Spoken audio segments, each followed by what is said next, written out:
Blue Ruby specialist in 1 and 2 gram gold plated jewellery, American diamond, antique art jewellery अब आपके शहर में राम मंदिर रोड बीजापुर।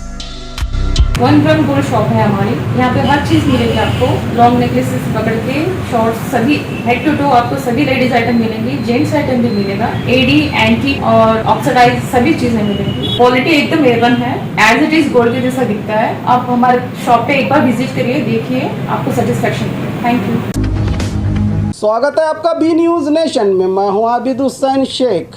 बाइक चोर को दबोचा पुलिस ने। बीजापुर शहर के माहल ऐनापुर गांव के क्रॉस के पास पुलिस ने चोर को गिरफ्तार कर लिया। हन्नरडी गांव निवासी विष्णु नंदयाल को गिरफ्तार करते हुए 2,50,000 कीमत के अलग कंपनी के 6 बाइक जब्त करते हुए बीजापुर ग्रामीण सीपीआई संगमेश पालभावी और टीम ने इस काम में अहम भूमिका निभाई है। यह मामला हुआ बीजापुर ग्रामीण पुलिस थाना में दर्ज।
और खबरों के लिए देखते रहिए बी न्यूज नेशन।